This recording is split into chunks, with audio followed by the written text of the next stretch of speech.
Mateo capítulo 8. Versículo 1. Este versículo se refiere al final del sermón anterior.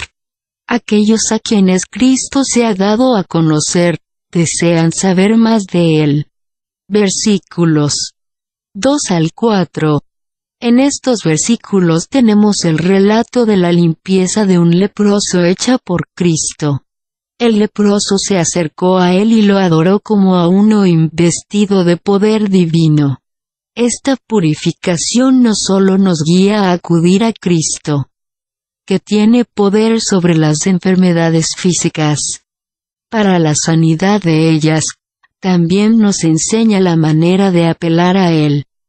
Cuando no podemos estar seguros de la voluntad de Dios, podemos estar seguros de su sabiduría y misericordia.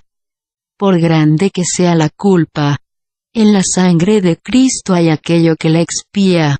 Ninguna corrupción es tan fuerte que no haya en su gracia lo que puede someterla. Para ser purificados debemos encomendarnos a su piedad, no podemos demandarlo como deuda. Debemos pedirlo humildemente como un favor. Quienes por fe apelan a Cristo por misericordia y gracia, pueden estar seguros de que Él les está dando libremente la misericordia y la gracia que ellos así procuran. Benditas sean las aflicciones que nos llevan a conocer a Cristo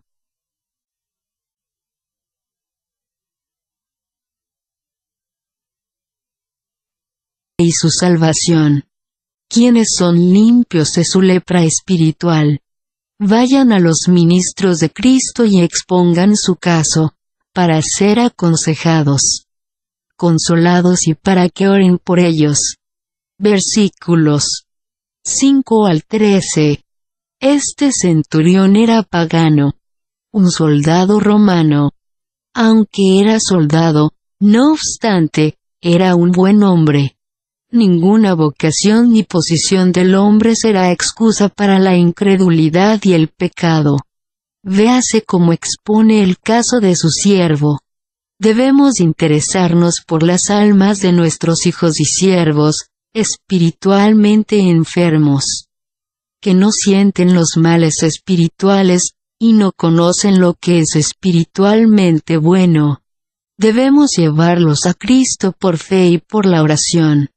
Obsérvese su humillación. Las almas humildes se hacen más humildes por la gracia de Cristo en el trato con ellos. Obsérvese su gran fe. Mientras menos nos fiemos de nosotros mismos, más fuerte será nuestra confianza en Cristo.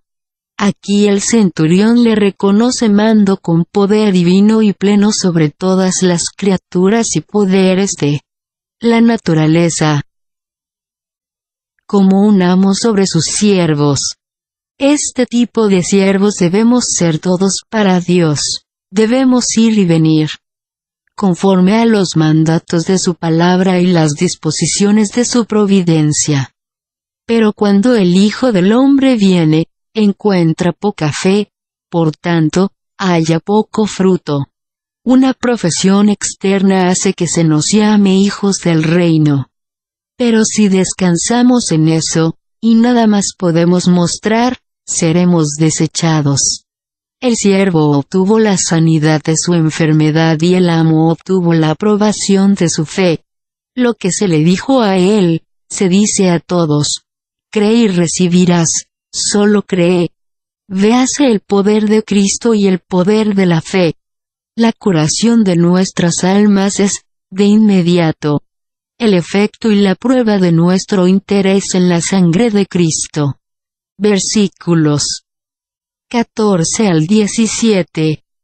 Pedro tenía una esposa aunque era apóstol de Cristo, lo que demuestra que aprobaba el estado del matrimonio, siendo bondadoso con la madre de la esposa de Pedro.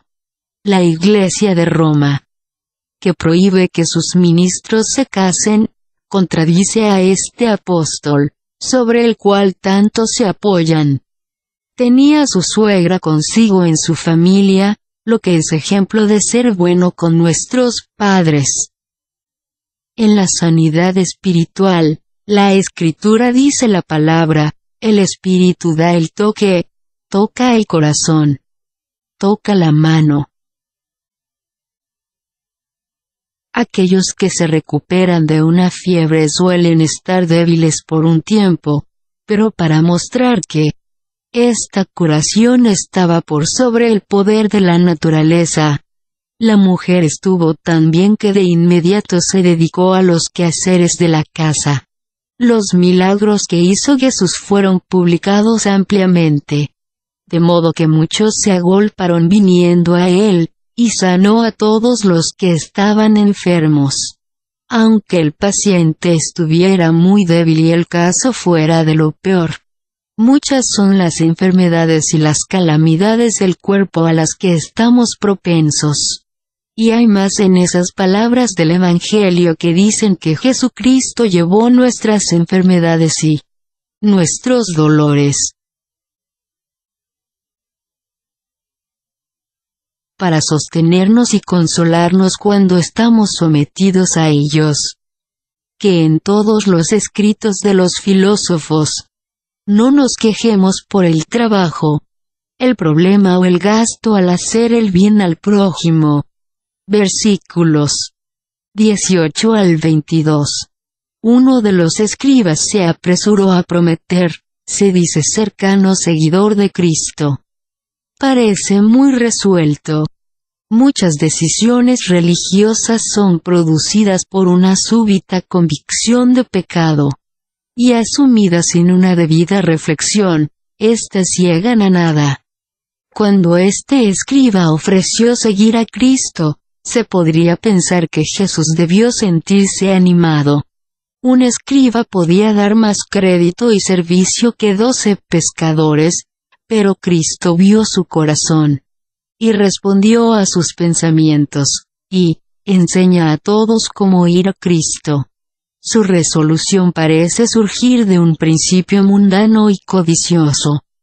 Pero Cristo no tenía dónde reclinar su cabeza, y si él lo seguía, no debía esperar que le fuera mejor. Tenemos razón para pensar que este escriba se alejó. Otro era demasiado lento. La demora en hacer es, por un lado, tan mala como la prisa para resolver por el otro. Pidió permiso para ocuparse de enterrar a su padre, y luego se pondría al servicio de Cristo. Esto parecía razonable aunque no era justo. No tenía celo verdadero por la obra. Enterrar al muerto, especialmente a un padre muerto, es una buena obra, pero no es tu obra en este momento. Si Cristo requiere nuestro servicio, debe cederse aún el afecto por los parientes más cercanos y queridos, y por las cosas que no son nuestro deber. A la mente sin disposición nunca le faltan las excusas. Jesús le dijo, sígueme, y, sin duda, salió poder con esta palabra para él como para los otros. Siguió a Cristo y se aferró de él. El escriba dijo, yo te seguiré. A este otro hombre Cristo le dijo, sígueme, comparándolos. Se ve que somos llevados a Cristo por la fuerza de su llamado personal. Romanos 6:16. Versículos 23 al 27. Consuelo para quienes se hacen a la mar en barcos, y suelen peligrar allí. Es reflexionar que tienen un Salvador en quien confiar y al cual orar. Que sabe qué es estar en el agua y estar en tormentas. Quienes están pasando por el océano de este mundo con Cristo, deben esperar tormentas. Su naturaleza humana, semejante a nosotros en todo, pero sin pecado, estaba fatigada y se durmió en ese momento para probar la fe de sus discípulos. Ellos fueron a su maestro en su temor. Así es en el alma. Cuando las lujurias y las tentaciones se levantan y rugen, y Dios está, al parecer, dormido a lo que ocurre. Esto nos lleva al borde de la desesperación. Entonces, se clama por una palabra de su boca: Señor Jesús, no te quedes callado o estoy acabado. Muchos que tienen fe verdadera son débiles en ella.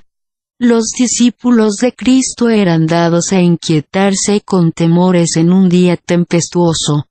Se atormentaban a sí mismos con que las cosas estaban mal para ellos, y con pensamientos desalentadores de que vendrá algo peor. Las grandes tormentas de la duda y temor en el alma, bajo el poder del espíritu de esclavitud, suelen terminar en una calma maravillosa, creada y dirigida por el espíritu de adopción. Ellos quedaron estupefactos. Nunca habían visto que una tormenta fuera de inmediato calmada a la perfección. El que puede hacer esto, puede hacer cualquier cosa. Lo que estimula la confianza y el consuelo en él, en el día más tempestuoso de adentro o de afuera. Versículos 28 al 34. Los demonios nada tienen que ver con Cristo como Salvador. Ellos no tienen ni esperan ningún beneficio de Él. Oh, la profundidad de este misterio del amor divino, que el hombre caído tenga tanto que ver con Cristo, cuando los ángeles caídos nada tienen que ver con Él.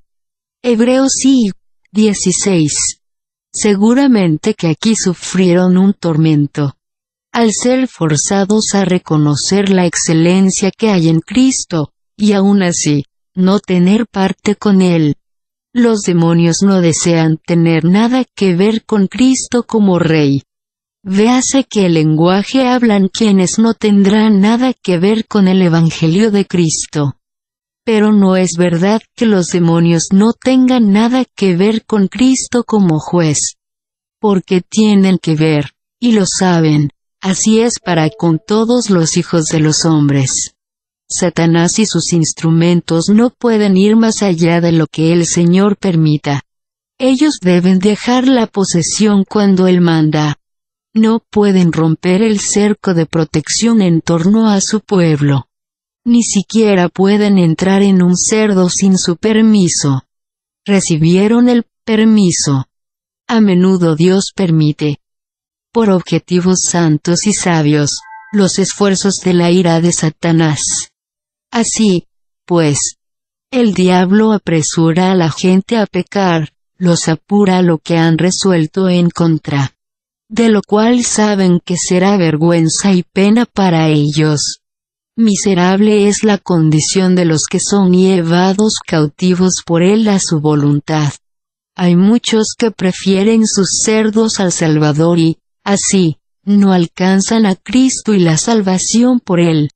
Ellos desean que Cristo se vaya de sus corazones. Y no soportan que su palabra tenga lugar en ellos, porque Él y su palabra destruirían sus concupiscencias brutales. Eso que se entrega a los cerdos como alimento.